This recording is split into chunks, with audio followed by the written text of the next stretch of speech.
يا شباب عاملين ايه؟ يا رب تكونوا بخير. اتأخرنا عليكم في التنزيل شوية بس يعني حصل كام مشكلة كده واتظبطت. درس النهاردة بيتكلم عن حاجة اسمها ميتابوليزم، وبرضه هنكمل في باقي العمليات الحيوية الطبيعية اللي بتحصل في جسمنا. فبرضه درس حلو لذيذ كده هنلمه ان شاء الله، هو كبير بس هنلمه في كام حاجة صغيرة كده. ففوق معايا كده ان شاء الله ويلا نبدأ. السيلز بتاعت جسمنا بتعمل فانكشنز كتيرة قوي، كتيرة جدا جدا جدا، وكلها عمليات معقدة. وانت عارف ان احنا مثلا بنعمل ريسبيريشن، بنعمل اكزيرشن، والله بنعمل دايجيشن، بنعمل اهم حاجة بقى واللي انا هجمع فيه التلاتة دول واي فيتال بروسيس في جسمي، حاجة اسمها ميتابوليك بروسيس. فانا لما عاوز اجمع كل العمليات الحيويه اللي في جسمي فبقول عليها ميتابوليك بروسيس. فانا هتكلم النهارده عن حاجه اسمها ميتابوليزم.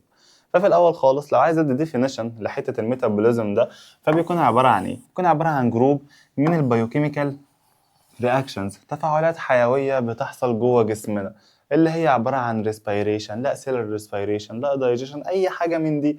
المهم التفاعلات دي لازم تحصل بشكل كونتينوس، لازم تحصل بشكل مستمر جوه جسم اي ليفنج اورجانيزم. ايه دي الحاجه اللي بتخلينا نعيش؟ ما هو اصلا كلمه ميتابوليزم قلت لك من دقيقه ان هي كل العمليات الحيويه. فطالما هي كل الفيتال بروسيس جوه جسمي فدي الحاجه اللي بتخلينا ليفنج. فدلوقتي علامه صغيره خالص، لان لو البايو او لو الميتابوليك بروسيس دي وقفت الكائن الحي هيموت، وهنعتبر ان الكائن الحي ده هيكون ايه؟ هيكون ديد. وعلى فكره ده احنا اصلا بنعرف ان الانسان مات ازاي؟ من توقف الميتابوليك بروسيس بتاعته. طيب نيجي بعد كده زي ايه الميتابوليك بروسيس دي؟ والله obtaining energy from food اللي هي كان اسمها cell respiration، building essential biological molecules هنتكلم عليها في السلايد اللي جايه، resist infection عن طريق الاميونيتي الخاصه بالجسم، replacing ال damaged cells. كل ده عباره عن vital process، وكل ده حاجه احنا بنسميها ميتابوليزم. بس دلوقتي احنا هنقسم الميتابوليزم لنوعين. كان الحوار ده اصلا كان عندك الترم اللي فات في شابتر 1 برضه. كنا بنقسم الميتابوليزم ده لتو بارتس، حاجه اسمها انابوليزم، حاجه اسمها كاتابوليزم. دلوقتي انا عايزك تفكر في كام حاجه. انا دلوقتي اكلنا مثلا لحمه من بره، اكلنا اي لحمه عاديه، دخلت جوه جسمنا بتتهضم، يحصل لها دايجيشن. بعد الدايجيشن نبدا ان احنا نكسرها، نعمل لها كاتابوليزم. بعد ما تتكسر اكتر شويه ونطلع منها الانرجي، دلوقتي بقى موجود في جسمنا حاجه دلوقتي برايمري، او حاجه اللي هي الاساس بتاع تكوين الميت او بتاع تكوين البروتين اللي هو الامينو اسيد. فانا كسرت في الاول، بعد كده هاخد الامينو اسيد ده هبني بيه التيشوز بتاعه البادي بتاعي، هبني بيه البروتين. فانا لما اجي اتكلم عن العمليات الحيويه اللي في جسمي او الميتابوليزم، فانا هقسمه لاول حاجه اسمها انابوليزم، وحاجه اسمها كاتابوليزم. الكاتابوليزم في الاول ده عمليه تكسير الموليكيولز اللي بتكون موجوده في الجسم، عمليه البريك داون. وانت عارف معلومه صغيره ان اي بوند بتكون موجوده في جسمنا هي بتكون عباره عن انرجي. فانا لما اعمل بريك داون لاي بوند عندي، فبالتالي انا هعمل ريليز للانرجي بتاعتنا، فهطلع الطاقه بتاعتي طبعا بره. فالعمليه بتاعت الكاتابوليزم بتزودني بالطاقه، بتزودني بالاي تي بي. طب حلو، نفكس دي دلوقتي ونبص على التانية. انت دلوقتي عندك حاجه وعايز تبنيها، طبعا علشان تبني اي حاجه عندك فبالتالي انت هتستهلك انرجي، لان عمليه البناء صعبه. فلما اجي اقول لك الانابوليزم، هل هو بيريليز انرجي ولا بيعمل كونسامشن او بيكون نيدد انرجي؟ اكيد طبعا هو بيحتاج طاقه.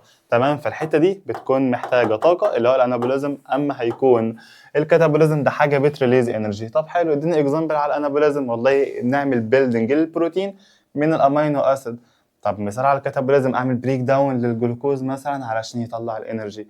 طب ثانية، هو انا ليه برجع ابني البروتين تاني جوه جسمي وانا اصلا واكل بروتين من بره؟ طب ما انا واكل لحمه واللحمه فيها بروتين، ليه اهضمه وبعد كده ارجع اكسره وبعد كده ارجع اعمل انابوليزم تاني؟ ليه اللفه دي كلها؟ هو انا مش بلعب مع جسمي. الفكره كلها ان البروتين انا اخدته من بره، ده بروتين كان موجود في كائن حي تاني اللي هو مثلا نفترض اللي هي الكاو. فانا اخدت البروتين دخلته جسمي هضمته، بعد كده هعمل موديفيكيشن للبروتين ده. بعد ما اعمل موديفيكيشن او تعديل عليه يبقى ملائم للانسجه بتاعه الجسم بتاعي. طب حلو، يبقى تاني دلوقتي احنا اخدنا حته الميتابوليزم والملخص السريع اصلا عن الفيتال بروسيس اللي بتحصل فيها. مش عارف في ايه، انت بتقلبش ليه؟ نيجي بعد كده على الميتابوليك برودكتس. ايه هي بقى الويستس اللي بتخرج من عمليه الميتابوليزم؟ انا عايزك تفكر معايا تفكير منطقي وتفكك من البورد خالص. ايه هي الويستس اللي موجوده في جسمك؟ فكر دقيقه او رد. تقول لي والله في الأول أنا بتنفس وبدخل أكسجين وبخرج كربون دايوكسيد. يبقى أول ويست موجودة في جسمك هي الكربون دايوكسيد. جاية بسبب إيه؟ بسبب الميتابوليك أو الفيتال بروسيس اللي بتحصل في البادي بتاعي. جسمك والله بياخد الأكسجين مثلا ويعمل سيلر ريسبيريشن، كان بيخرج سكندري برودكت كده كان الكربون دايوكسيد. يبقى أول حاجة عندك الكربون دايوكسيد جاز اللي جاي من حاجة اسمها سيل ريسبيريشن بروسيس. طيب حلو قوي، يبقى رقم واحد عندك خلاص عرفنا ان هو ال CO2. طيب نبص على رقم اتنين. رقم اتنين عندك ثانية مع ال CO2 كان بيطلع ايه؟ كان بيطلع ووتر. ما انت فاكر الايكويجن ان احنا كنا بنطلع كربون دايوكسيد وكان بووتر فيبر. فانت عندك الووتر فيبر وعندك المينرال سولتس اللي بيخرجوا برضه من الميتابوليزم. يبقى رقم اتنين عندك في عمليات الاخراج هي الووتر فيبر، وطبعا معاها مين؟ السولتس. او ممكن نقول ووتر بس او ووتر فيبر، ممكن نقول الاثنين. عامه هي ميه بقى ليكويد، ميه فيبر. هنتكلم عن الاثنين ان شاء الله النهارده برضو. نيجي رقم ثلاثة. انت اكلت بروتين كتير قوي، بروتين بروتين بروتين، وانت عارف ان البروتين تركيبه حاجه اسمها امينو اسيد. يبقى تانية البروتين تركيبه ايه؟ امينو اسيد. لما الامينو اسيدز دي بقى تزيد في جسمك، تأفور كده يا ابو، خلاص الامينو اسيد زادت قوي، افورت. وانت عارف ان تركيب الامينو اسيد كان كربونه وماسك فيها اربع حاجات. هنا هيدروجين، هنا حاجه اسمها كربوكسيل جروب، هنا حاجه اسمها NH2 اللي هي الامينو جروب، وهنا حاجه اسمها الكايل. ده تركيب الامينو اسيد. امينو اسيد زادت في جسمك معناها ان الامينو جروب زادت في جسمك، فتعمل ايه؟ حاجه اسمها امونيا. والامونيا تدخل في الليفر، حاجه اسمها يوريا سايكل، تطلع يوريا عشان الليفر عايز يتخلص من الامونيا اللي هي اصلا عباره عن سم للجسم، فبالتالي احنا محتاجين نتخلص منها. فالليفر بتاعي بيحول الامونيا اللي هي دي لما بتزيد يدخلها في حاجه اسمها يوريا سايكل. وبعد اليوريا سايكل دي ايه اللي يحصل في البودي؟ ثانيه. بعد اليوريا سايكل دي تتكون اليوريا، واليوريا نخرجها بره البودي عن طريق حاجه اسمها يورين. يبقى معلش عشان حاسك تهت. اول حاجه احنا بنطلع كربون دايوكسيد، تاني حاجه هنطلع ووتر. خلاص انت عرفت ان دول من الميتابوليزم. نيجي بعد كده اكلنا بروتين كتير، فاحنا بنطلع مركب اسمه امونيا اللي هو ال NH2 ده. المركب ده سم للجسم، تسمم بالنيتروجين، يعمل لك نيتروجين بويزن جوه الجسم، فانا عايز اتخلص منه. فعشان اتخلص من النيتروجين ده اللي او الامونيا جروب دي او الامونيوم جروب، الليفر بتاعي بيعمل لعبه صغيره، بيدخلها في حاجه اسمها يوريا سايكل. دي مش عندك في المنهج، بس بحول الامونيا الزياده دي لمركب اسمه يوريا. واليوريا دي عايز اخرجها لبره بقى، هي لسه توكسيك شويه عن الامونيا. بخرجها ازاي؟ عن طريق اليورين. يبقى ده لسه هارمفul اصلا فورم، وبتخرج اصلا عن طريق حاجه اسمها يورين زي ما احنا قلنا. تمام قوي. اصلا في واحد في الجيم، ايه، في واحد كده موجود على تيك توك اسمه محسن حاجه زي كده، كل شويه يقعد يهز دماغه كده وهو بياكل بروتين، يهز دماغه. الناس كلها بتشتم فيه او مثلا بتقول له لا ده انت البروتين ده اوفر وكليتك ومش كليتك. طبعا كل ده هيتعب، جسمك كله هيتعب لو كميه البروتين دي فعلا حقيقيه. هتتعب ليه؟ لان انت في جسمك دلوقتي كميه كبيره جدا من الامونيا، فبالتالي هيجيلك تسمم. فكل ما تاكل بروتين بروتين بروتين بروتين ما هتتسمم. خلاص عشان كده الناس كلها بتفضل تتكلم عن الحوار ده كتير يعني. بس طبعا يعني كل الاغلب اللي على تيك توك بيبقى فيك، انتوا اكيد فاهمين الحوار ده. نيجي بعد كده accumulation of metabolic waste product inside the body. لو دلوقتي انا عملت accumulation للويست برودكتس دي جوه جسمنا، ايه اللي هيحصل؟ والله تقول لي اول حاجه انا كده ممكن يجيلي تسمم. بس قبل ما يجيلي تسمم، هل الفانكشن بتاعت السيلز بتاعتي هتكون بشكل نورمال؟ اكيد مش منطقي. فاول حاجه هبص على الافشنسي بتاعت السيل، هلاقيها قلت. كفاءه كل خلايا جسمي هلاقيها قلت. رقم اتنين، يحصل disruption للكيميكال بالانس بتاع الفلويد within the body. سوائل الجسم كلها يحصل فيها اضطراب، مش هتبقى متزنه. وطبعا الخلايا قلنا الكفاءه بتاعتها هتقل جدا.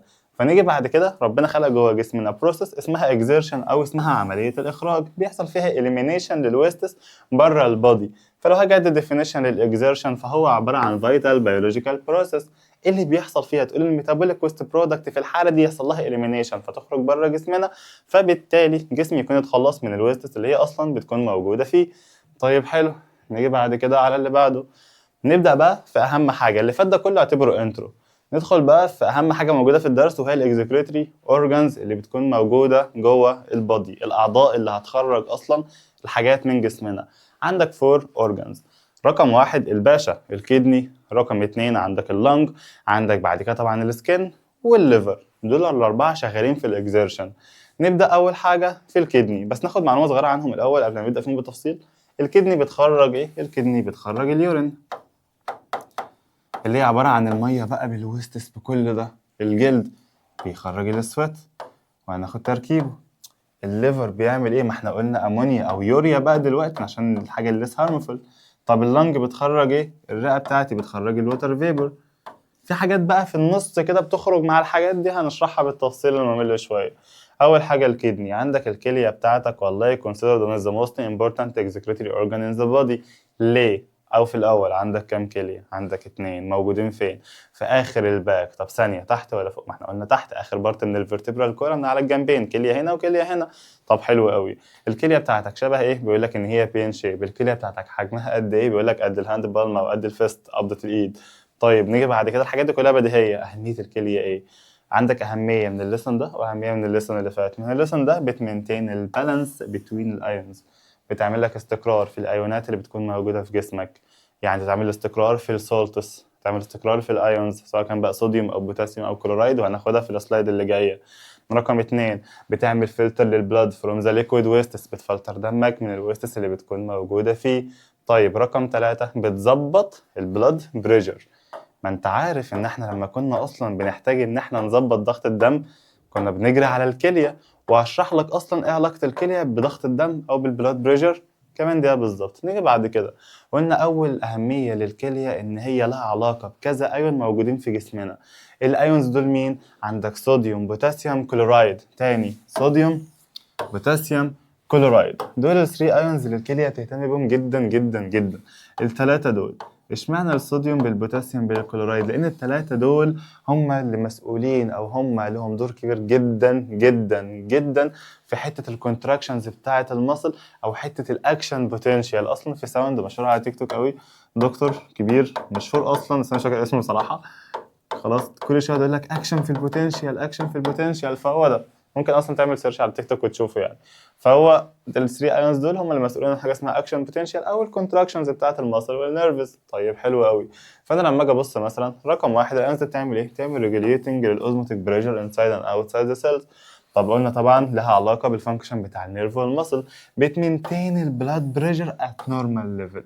وانا عايز اكلمك في معلومه صغيره تفهمها. لو نفترض ان انا جسمي بقى مليان ملح، الملح زاد فيه، تقول لي انا هعمل ايه؟ هشرب ميه عشان الملح يخف. فانا لما اشرب ميه الضغط يزيد ولا يقل؟ تقول الضغط زاد. شكرا، سيكونس سهل وبسيط. ده اللي بيحصل جوه جسمي. الكليه بترجع الصوديوم تاني مثلا للبلد، فالبلد يسحب الميه تاني جوه، فضغط الدم يزيد وهكذا. عشان كده الملح بيزود الضغط على فكره، عشان بيرجع الميه تاني، فبالتالي البلد بريشر بيزيد. تمام تمام قوي. نيجي بعد كده الكونسنتريشن بتاع الصوديوم اهو. لما تركيز الصوديوم في البلاد يزيد، ايه اللي يحصل؟ صوديوم في دمك زياده، معناه ان الملح زايد، فالكدني تعمل ري ابزورب للووتر تاني من اليورين، تدخلها للبلاد، فضغط دمك يزيد. طب الصوديوم خرج بره، فالكدني تعمل ريليز للووتر بره، فضغط دمك يقل. بس مش اكتر من كده.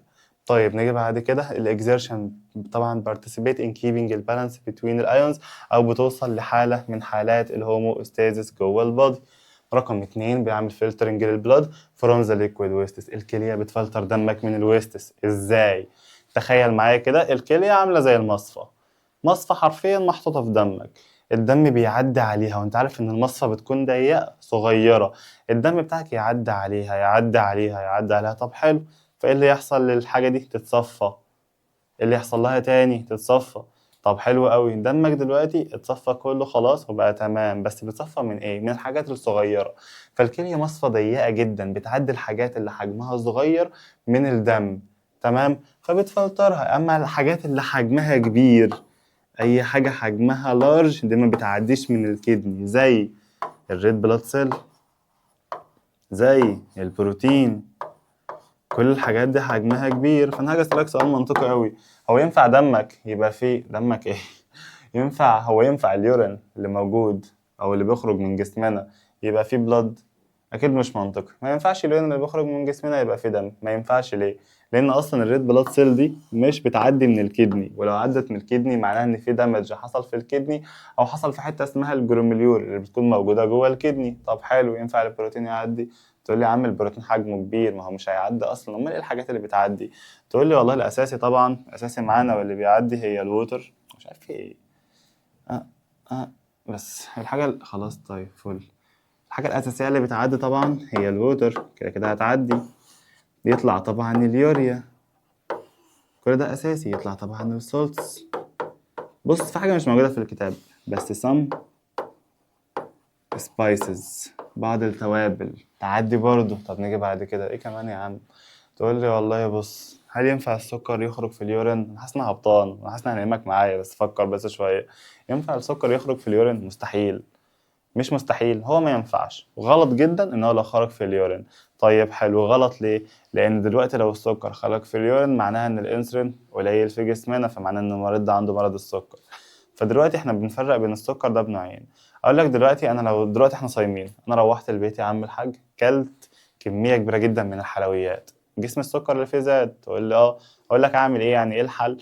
تقول لي هو حل واحد، جسمك ياخد السكر ده يطلعه في صوره يورين، او يطلعه مع اليورين بره. اقول لك تمام. بس دلوقتي ما ده اعراض مرض السكر. فالدكتور لما اجي اروح احلل يقول لي تعالى لي صايم لسبب واحد بس، وسبب منطقي. ايه هو السبب ده؟ يتاكد ان انا ما اكلتش اي حاجه. فلو السكر كان زياده في دمي وخارج في اليورين، معناه ان المريض ده عنده السكر فل. يبقى لما نيجي نبص هنا ما تقوليش ان السكر بيطلع في اليورين، ما ينفعش. السكر لو طلع في اليورين معناه يا اما انا واكل حلويات كتير جدا، يا اما ده مرض السكر يعني نقص في الانسولين. فمش طبيعي انه يخرج في اليورين. فمش من المكونات الاساسيه لليورين الشوجر طبعا او الجلوكوز. طيب حلو قوي. انا طبعا متعدي الحاجات الكبيره، ما تعديش الحاجات الكبيره وتعدي الحاجات الصغيره والجو ده. ري ابزوربشن بروسيس بقى، ايه اللي بيحصل في جسمك؟ والله بص يا سيدي، الملح زاد في جسمك، كليتك لها سبب لها تاثير واحد هتعمله، ري ابزوربشن للووتر تاني تدخلها لجوه. يبقى تاني، لما اول حاجه لو قلت لك مثلا ان الكونسنتريشن بتاع الصوديوم في البلاد زاد، الكدني تعمل ايه؟ تعمل ري ابزورب تاني للووتر. طيب هل قلنا الجلوكوز بيطلع بره؟ تقولي لا. فالكدني بتعمل ري ابزوربشن تاني للجلوكوز لسبب، ما انا محتاج طاقه، فانا اكيد مش هطلع السكر بره وانا باخد منه طاقه، صح؟ طيب حلو. a large portion of water اهو، كميه كبيره من الميه. ليه؟ ما هو لو الاملاح زادت في جسمك معناها ان انا عايز ميه تاني، يبقى to maintain the blood volume، حجم الدم and fluid balance inside the body. نيجي بعد كده important ions مهمة قوي، like مين؟ like الصوديوم والكلورايد والبوتاسيوم. ليه محتاجهم اصلا؟ عشان اعمل تنظيم للماسلز والنيرفز، عشان امينتين برضه البلاد بريشر كمان. فدي فايدة الايونز ودي فايدة الكدني. تمام. تمام قوي. نيجي بعد كده، في عندك substances that are not needed by the body، بيحصل لها transported through to ureter، بعد كده تجري على urinary bladder where they are stored، وبعد كده يحصل لها expelling out of the body عن طريق urinary canal in the form of urine. أهمية الري أبزوربشن إيه؟ فيتال بروسيس مهمة علشان حالة واحدة بس، وهي حالة الهوموستيزيس طبعا، اللي هي برضه البيولوجيكال بالانس. هقول لك إن هي الانترنال بالانس ستيت أوف ذا بودي. طيب حلو. لو نفترض حصل دامج في حاجة جوه الكلية اسمها نيفرون. خد بالك مين النيفرون ده؟ مين هي النيفرونز؟ النيفرون دي بتكون عبارة عن الستراكتشر and function unit of the kidney. دي الستراكتشر والفانكشن يونت بتاعة الكلية. structure and function unit of the kidney بتكون عبارة عن حاجة اسمها نفرون. تمام. لو حصل دامج هنا ايه اللي يحصل لجسمك؟ لو الكلية باظت ايه اللي يحصل لجسمي؟ تقول لي رقم واحد سيفير ديهايدريشن، جفاف. يابا ما النفرون باظ، فهعمل ايه؟ ابزوربشن لحاجة؟ تقول لي لا، في اي حاجة داخلة في جسمي تخرج، يبقى الميه هتخرج، يبقى يجري جفاف. الكترولايت امبالانس، صوديوم بوتاسيوم كلورايد، يلا بره. ضغط دمك طبعا هيقل في بعض الحالات. بوسيبل طبعا فيلير اوف ذا بودي فيتال اورجانز، طبعا في احتماليه ان كل اعضائك تفشل. انت كده كده بتخرج الميه كلها، بتخرج كل المينرالز، بتخرج كل السولتس او الايونز بره جسمك. ضغط دمك طبعا هيقل، ووش طبعا اعضاء جسمك ممكن يحصل فيها دامج. ده اول حاجه وهي الكدني. وراجع سريع كده، ريفيجن سريع على الكدني. قلنا اول حاجه انت عندك طبعا 2 كدني موجودين في اللور بارت بتاع الباك. الكليه الواحده فيها حاجه اسمها نفرون، ده الاستراكشر والفانكشن يونت. الكليه بتاعتك في حاجه اسمها نفرون زي ما احنا اتكلمنا. الكليه بتاعتك فايدتها ايه؟ بتعمل الله فلتريشن للبلاد وري ابزوربشن لشويه ماتيريال، بتفلتريت البلاد، بتعدي الحاجات الصغيره كلها، اي حاجه لارج ما بتعديش، بروتين ريد بلاد سيل ما يعديش، جلوكوز ممكن يعدي شويه في حاله ان انا واكل حلويات كتير او مرض السكر. طب نيجي بعد كده، في الطبيعي بعمل ري ابزوربشن للجلوكوز تاني عشان محتاج طاقه، بعمل ري ابزوربشن للاملاح تاني عشان محتاجها في دمي عشان اوزموتيك بريشر او علشان ضغط الدم، بعمل ري ابزوربشن للوتر تاني في حاله ان الاملاح اصلا زايده. دي الكليه، مش اكتر من كده.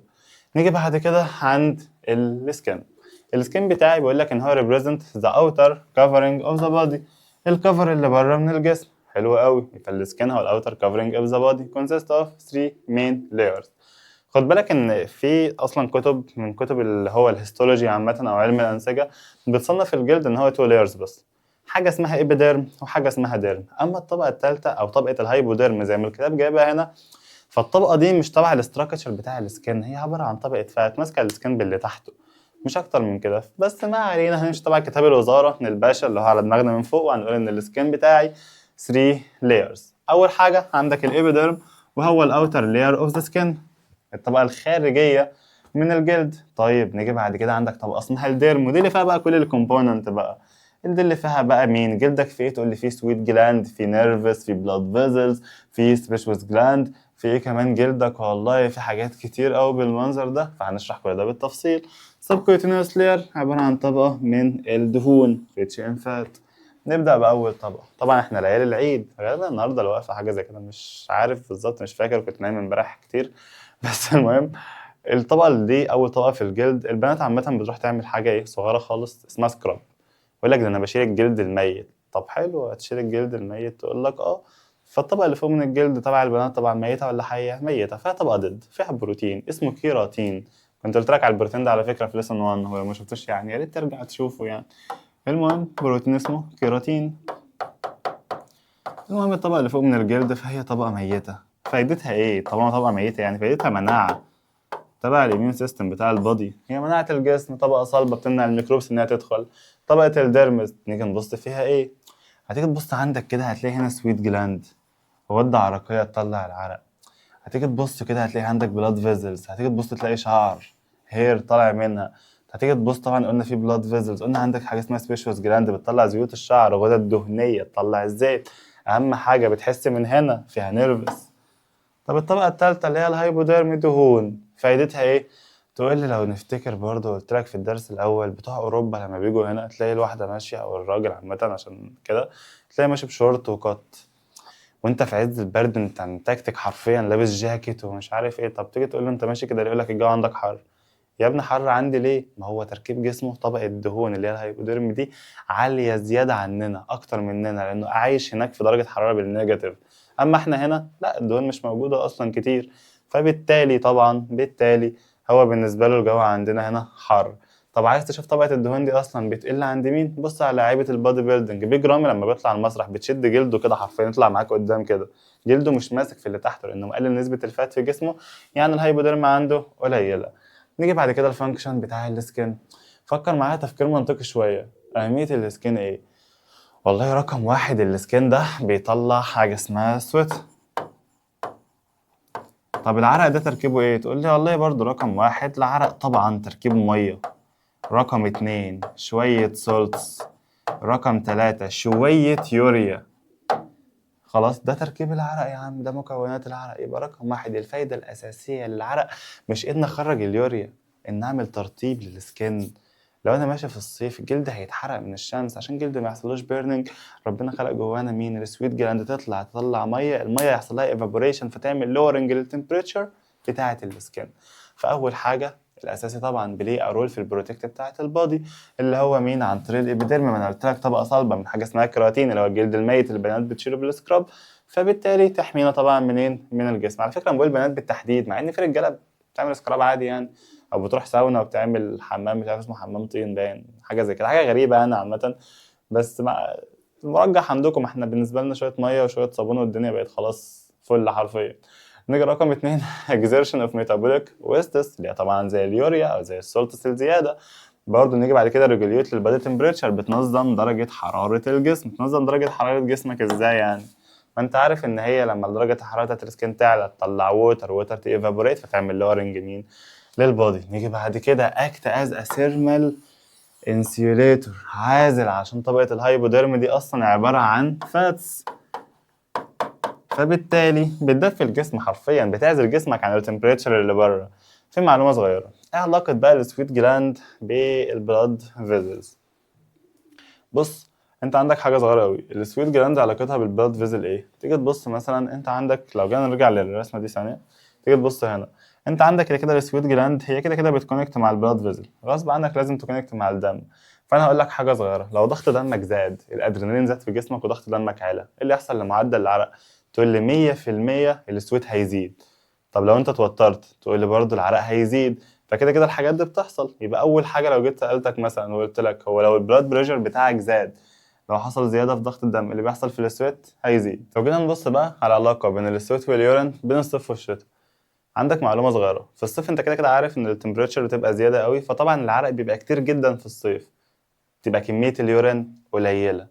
فبتيجي في الشتاء انا ما بطلعش عرق كتير، مستحيل طبعا كلنا نطلع عرق كتير، فالسويت بيقل في الشتاء بس اليورين يزيد.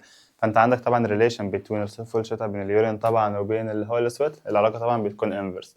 طيب نرجع لحته الضغط معلش ثانيه. احنا قلنا لو البلاد بريشر زاد معناه ان كميه البلاد اللي هتكون موجوده جوه الفيزل كبيره جدا. طيب فبالتالي انا قلت لك ان السويت هيبقى كتير، هيبقى كتير ليه؟ ما دمك مليان ميه، والميه هتدخل في السويت جلاند فطبعا تطلع لبره، فبالتالي العرق هيزيد. نيجي بعد كده على ماشي، الاورجن اللي بعده وهو الليفر. بص بقى، الليفر بتاعك اورجن مهم جدا جدا جوه جسمنا.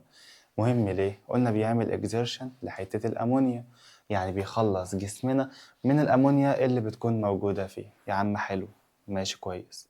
عايز اخد كام تركيب على الرسمة بتاعة الليفر كده، وعايزك تركز معايا فيهم. ماشي، مفيش زوم مفيش زوم، معلش حاول انت تزوم وتبص معايا. اول حاجة الليفر بتاعك ماله الليفر؟ الليفر بتاعك من الاورجن اللي ممكن يكون وحيد عامة اللي متصل بيه حاجات غريبة قوي. اي اورجن في جسمك متصل بيه ارتري، جاي من القلب كده وداخل فيه ارتري. ولو تفتكر اصلا انت عارف ان اي اورجن خارج من جسمك او موجود في جسمك طالع من القلب شريان داخل فيه، فاي اورجن متصل بيه ارتري. نفترض ده الليفر اهو، خلاص وخارج منه طبيعي الحاجه بيكون داخل لها ارتري، بيخرج منها فين، فهيخرج منها فين اهو، تمام. ما عدا الليفر في فين كمان بيبقى داخل فيه، اسمه بورتال فين. نفهم بقى الحته دي شويه. انت عندك نفترض ده منظر الكبد، في شريان او ارتري جاي من القلب للليفر، بيغذيه بقى بالاكسجين النيوترنت. فيها وريد خارج من الليفر راجع تاني للهارت عشان ينظف الدم تاني، اسمه هيباتيك فين. داخل هيباتيك ارتري خارج هيباتيك فين، ما هيباتيك معناها خلايا كبديه. ما عدا بقى الهيباتيك في حاجه زياده فيه شويه.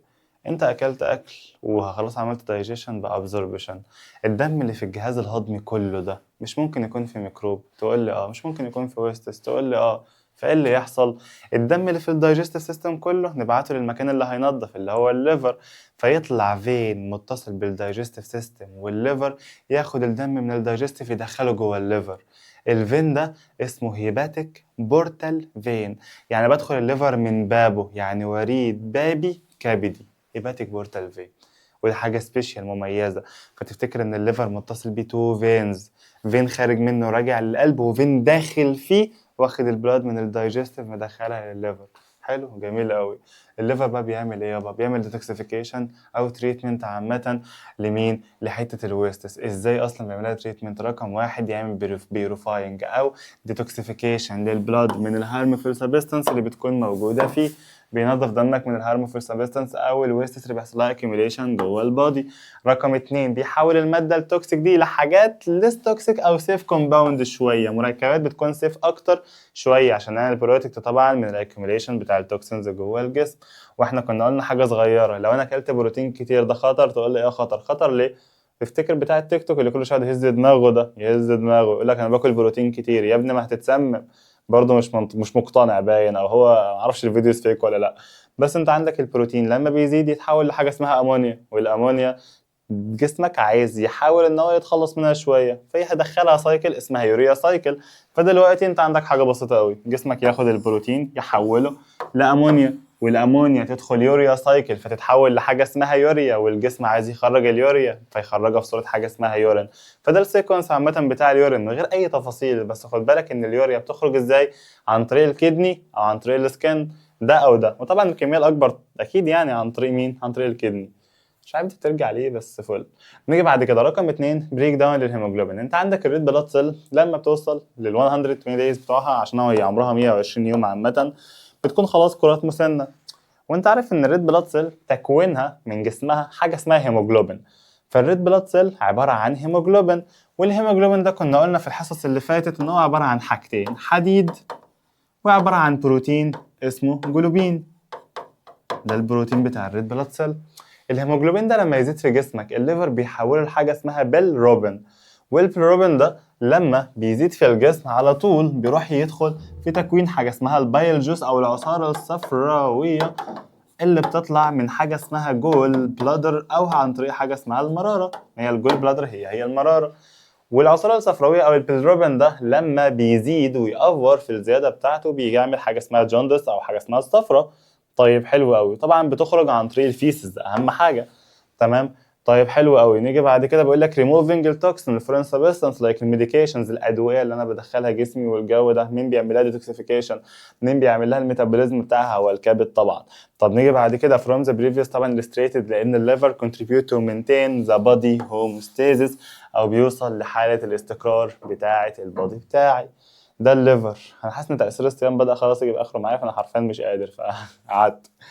المهم نيجي عند الاورجن الرابع وهو اللنج. ده اخر اورجن عامه في الاكزيرشن اللي عندنا. اللنج بتاعتك من غير دخول في اي تفاصيل كتيره، اللنج بتعمل ايه؟ تقول لي ثانيه. ريسبيريشن، بدخل اكسجين بخرج كربون دايوكسيد. يبقى الويستس اللي انا بخرجها هي الكربون دايوكسيد، بس غلط.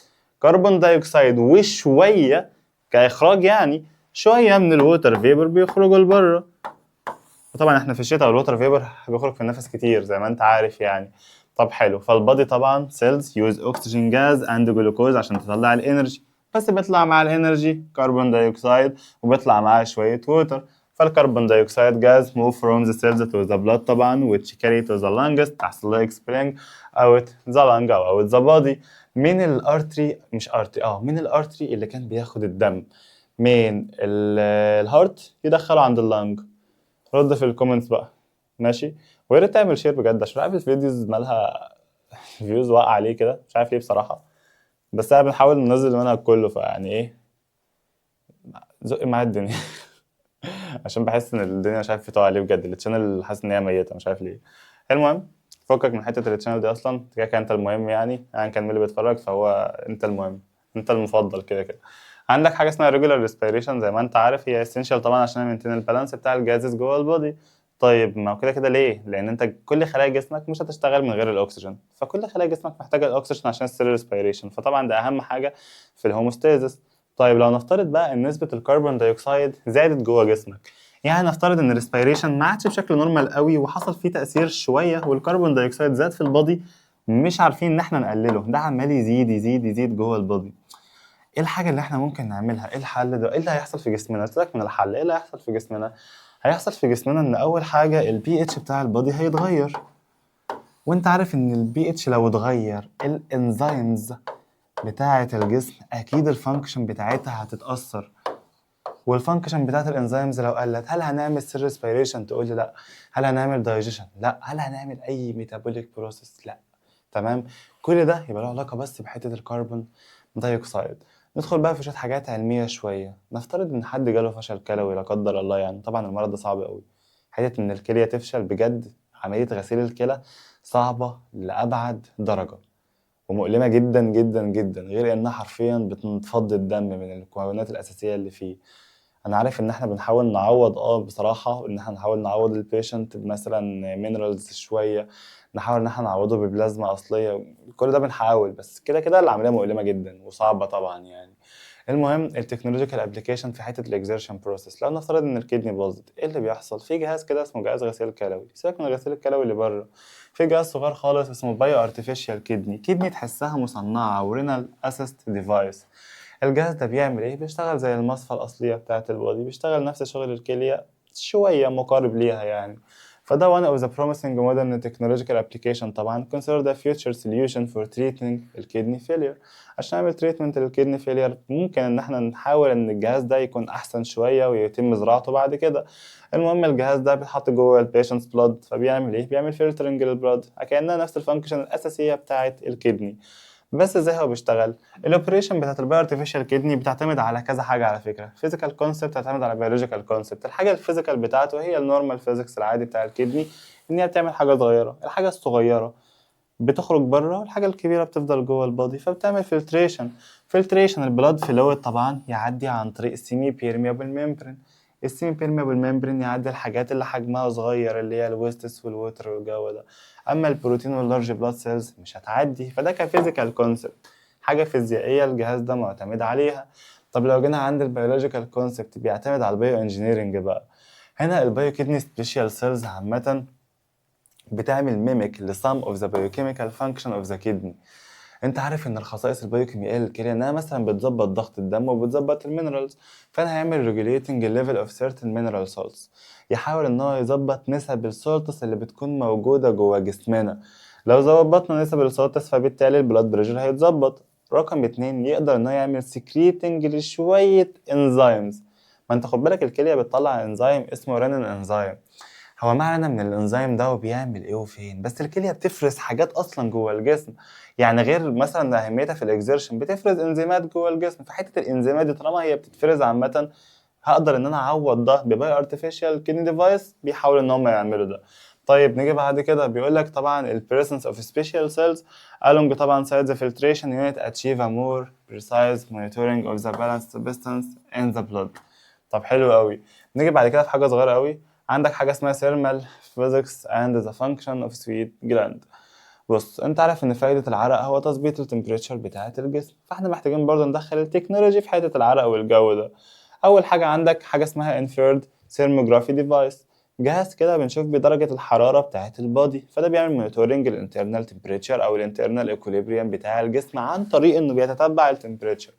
ازاي؟ احنا قلنا ان السويتنج بروسيس بتعتمد على الابزوربشن بتاع quantity of body heat. هي كده لما بطلع السويت بتمتص درجة حرارة الجسم عن طريق الايفابوريشن بتاع السويت، كده كده انت عارف كل ده. طيب فبالتالي في ابلكيشن صغير خالص بنستخدمه علشان هو يعمل ديتكشن للجو ده كله، فيقدر يحدد لي حالة الايكوليبريم اللي جسمي فيها، ويقدر يعرف الايفابوريشن ده حصل ازاي وما حصلش ازاي وامتى وفين، ويظبط درجات الحرارة كلها بتاعة الجسم. طيب حلو. الجهاز الثالث في physics of ultrasound waves in the kidney and renal bladder. لو نفترض في ناس عندها مشاكل في الكلية زي مثلا حصوات في الكلية، حصوات في المثانة اللي هي البلادر، أي حاجة من دي أنا هعرفها منين؟ من بره. ممكن الواحد يحس بالوجع بتاعها، بس هل هشوفها؟ لأ. ففي جهاز عند الدكاترة اسمه سونار. هو محدش سأل نفسه قبل كده السونار ده بيشتغل ازاي؟ والله كتفكير منطقي، السونار ده عبارة عن ويفز، والويفز دي بتدخل جوه وتعمل تاني ريفليكشن. يعني ايه؟ ببعت الراديشن كده يدخل على الاورجن من جوه، يقوم عامل ريفليكشن، يرجع يحط لي ايمج تخيليه لحته الحاجه اللي بتكون موجوده جوه، او مش تخيليه، ايمج بتكون حقيقيه طبعا للحاجه اللي بتكون جوه الكدني او جوه البلادر. فالمهم الديفايس ده بيعتمد على البروبرتيز بتاعه الويفز، خصائص الموجات. طيب ازاي هتعتمد على خصائص الموجات اصلا؟ الريفليكشن يا باشا. بيدخل على الديفرنت تيشوز. لنفترض مثلا الوول بتاع البلادر، جدار المثانة مثلا في solid object مثلا زي الستونز، لو نفترض في حصوات موجودة في المثانة، part of them طبعا يرجع تاني. وطبعا السترينث بتاع الريفليكشن بيعتمد على الاكوستاتيك طبعا اريا بتاعة التيشوز، البيئة المائية بتاعة الخلايا. طيب بيحصل ويف سكاترينج طبعا، بيحصل توزيع للموجات او توزيع للاشعه جوه. لما تنزل على حاجه مثلا كولد سيرفيس، او تنزل على irregular سيرفيس او تايني بارتكلز مثلا، فده بيساعد ان نعمل ريفيل للديتيل بتاع الاورجانز تكستشر. كل الحاجات دي عامه بتكون مهمه، وكل الحاجات دي اصلا بتكون ايه؟ فيزيكس عامه اكتر من انها مثلا حاجات بايو. بس دي فكره عمل السونار. فكره عمل السونار هي شويه اشعه تدخل ترفلكت تجيب صوره كامله ترجع تاني، او تدخل تسكاتر تجيب صوره كامله وترجع تاني. طيب الديجيتال بروسيس هنا الديفايس بيعمل ريكورد للتايم بتوين الترانسميشن بتاع الويف ووقت الريفليكشن، فبالتالي يعمل accurate determination للحاجة اللي جوه، يقدر يحدد كل حاجة جوه بالظبط عن طريق البارتكلز بتاعة التشو. فكل الحاجات دي بتكون عبارة عن السونار. من غير ما نلك في السونار كتير بصراحة، يعني لأن احنا لو فتحنا في السونار أنا مش هسكت، فأنا بحاول ألم الدنيا على قد ما أقدر. نيجي بعد كده عندك النيوترينت سايكل في البيوسفير. عندك 3 عناصر أنا عايز أتكلم عن السايكل بتاعتهم. ال3 عناصر دول هما الفوسفورس والنيتروجين وطبعا الباشا الكربون. خلاص كده كده العناصر هي مش موجودة من فراغ، مش موجودة لوحدها، مش موجودة بالشكل اللي هو مثلا مخلوقة كده وبتطلع وخلاص. كل نيوترنت منهم بيبقى له سايكل معينة، فأنا محتاج أعرف السايكل بتاعت الفيتال إليمنتس دي اللي هي طبعا مهمة في بناء أجسامنا كلنا. لو جينا نبص أول حاجة على الكربون سايكل، أنا عايزك تبص على الرسمة أو تبص على الكلام، أي حاجة مش فارقة بس كلها هي سهلة. رقم واحد كده لو هنبدأ من عند الكربون، فأنا محتاج أبدأ عند الجرين بلانت. الجرين بلانت بتعمل إيه؟ تقول لي والله احنا زرعنا شوية زرع. لو هبدأ السايكل من عند البلانت، فالبلانت تعمل ابزورب للكربون دايوكسيد، تم امتصاص الكربون دايوكسيد علشان اعمل فوتوسينثيس بروسيس واخرج اكسجين. بس بعد فترة البلانت كده كده هتكون جواها جلوكوز، او هتكون الكربون جوه البلانت نفسه. طيب مش البلانت ده ممكن حيوان يجي ياكله؟ تقول لي اه، يبقى كده الكربون اللي انتقل بقى جوه الحيوان. طيب مش الحيوان ده بعد فترة هيموت فالكربون هينزل في الأرض؟ تقول لي اه، يبقى الكربون ده هينزل في الأرض بعد فترة. مش بقايا الأنيمال ده هتكون فوسيل فيول أو هتكون بترول مثلا؟ تقول لي اه، فالكربون برضه دخل تحت. بعد كده اخد البترول ده ابعته مصنع وبعد كده احرقه، اعمل بيرنينج فاطلع كربون دايوكسيد تاني، وتفضل سايكل لفة لفة لفة لفة 100 مرة. يبقى لما اجي ابص تاني هتلاقي اول حاجه ان الجرين بلانت يعمل ابزورب للكربون دايوكسيد من الاتموسفير during الفوتوسينثيس بروسيس. بعد كده هكون الجلوكوز، تجيلنا مثلا هيربيفورس انيمال لايك الكاو رابت بقى بافلو اي حاجه تاكل البلانت، الكربون يدخل جواها. طيب حلو، بعد كده الانيمال هيموت، بعد كده ينزل في السويل، يجي ديكومبوزنج بكتيريا تحلله بعد فتره او ملايين السنين يكون فوسيل فيول. بعد كده اخد الفوسيل فيول ابعته لاي مثلا مصنع، هيبدا ان هو يعمل بيرنينج عشان اشغله، ما هو بترول او بنزين. بعد كده يتحرق يطلع في الجو ونفضل السايكل رايحه جايه رايحه جايه من غير ما تشغل نفسك بالكلام الكتير بتاع الكتاب. رقم 2 نيتروجين سايكل. النيتروجين بيبدأ من الأتموسفير، بس إزاي؟ خد بالك إن الكربون برضو بدأ من الأتموسفير، النيتروجين كمان هيبدأ من الأتموسفير. في بكتيريا اسمها نيتروجين فيكسنج بكتيريا. البكتيريا دي او النيتروفاينج بكتيريا دي بكتيريا بتعمل فيكسيشن للنيتروجين انسايد ذا سويل، تثبت النيتروجين جوه السويل. حلو قوي، يبقى اول خطوه في سايكل النيتروجين باخده من الجو عن طريق البكتيريا ثبته في الارض. بعد ما ثبته في الارض، مش عارف انا رزعت ليه في الارض بس ما تجيش على دماغي دلوقتي. المهم بعد ما ثبته في الارض تيجي البلانت يعمل حاجه صغيره خالص، ابزوربشن للنيتروجين ده عشان يكون البروتين. ما انا قلت لك ان البروتين امينو اسيد والامينو اسيد في نيتروجين. حلو، البلانت اخد النيتروجين دخل جواه كونا البروتين. نفس اللفه تاني، بعد ما البلانت ياخده على طول يعمل ترانسفير جوه، يرجع تاني للسويل في صوره ويستس او ديد. ما الحيوان هيموت، يا اما الحيوان هيطلع ويستس من جواه فيها بروتين، يا اما الحيوان نفسه هيموت، فالنيتروجين يرجع تاني للارض. وبعد ما النيتروجين يرجع تاني، اصلا مش الارض، ممكن الارض او الجو الاتنين عامه، بس هيجي بكتيريا تعمل كونفرت للنيتروجين اللي بقى في الارض ده لنيتروجين جاز، ويرجع يطلع تاني للاتموسفير. يبقى عايزين نلخصها تاني، النيتروجين بدأ منين؟ من الجو، رجع فين؟ للجو. ازاي؟ احنا اول حاجه بادئين بنيتروجين من الجو، جالنا فيكسنج بكتيريا ثبتته في السويل. البلانت هيسكت؟ لا، هيعمل ابزوربشن.